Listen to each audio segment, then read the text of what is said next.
Okay, Adam, you are up at number 2.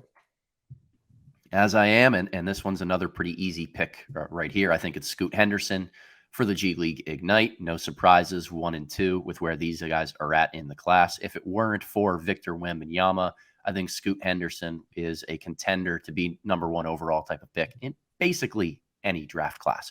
Really big hands, good athlete at 6'3" for a point guard, lives in the lane when he wants to, but plays at multiple types of speed, can go from slow to fast and fast to slow, converts at the basket, has this contortionist last step to be able to finish around bigs as well as over the top and through help defenders.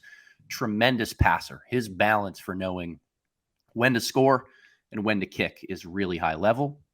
I think what has continued to open up some of those passing avenues isn't just the burst that he plays with to get to the basket and finish there, but the unbelievable reliability of his mid-range pull-up, that it forces bigs who play center field coverage or really deep drops to not have success in doing so. They step up more to him, and as a result, he can get to that second level at the basket and make the right decision for everybody on his team. We've seen some improvement from him as a three-point jump shooter. I'd like to continue to see it in higher volume, but as he just works on that aspect of his game in the half court, he's very, very complete as a high volume pick and roll handler and an offensive engine. I think he'll be a good defender because he's, athletic. He's smart. He can tune in at the point of attack and really disrupt some things. I love his competitiveness. I love his spirit.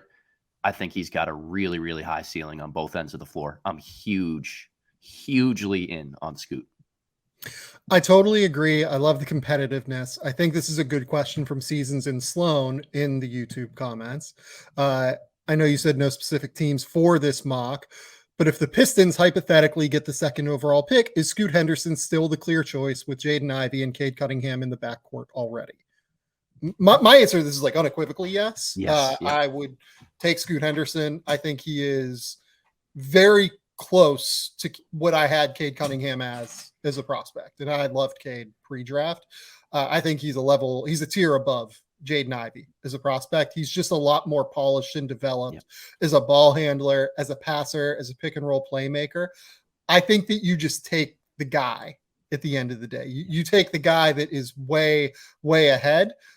I will say, and again, like you just don't, to me, like you just don't draft for fit at number 2 when your team is as bad as the Pistons have been so far this year. And obviously Cade is out, and I think that played a significant role in this.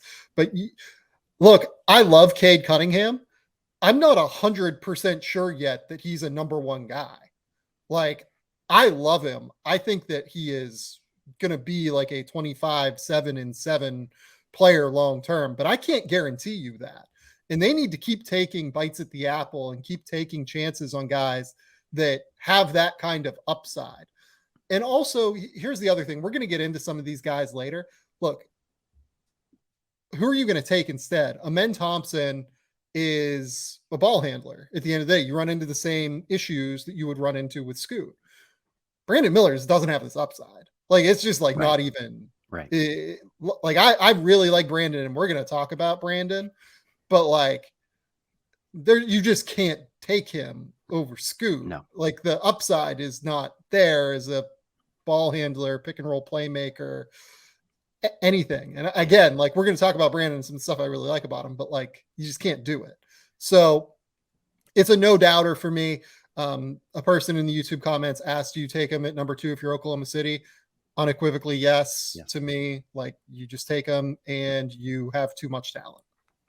Like I know Oklahoma City has done this thing where they tend to draft guys that have elite positional size plus skill level. You can make a case that Scoot at 6'2" does not always fit that paradigm.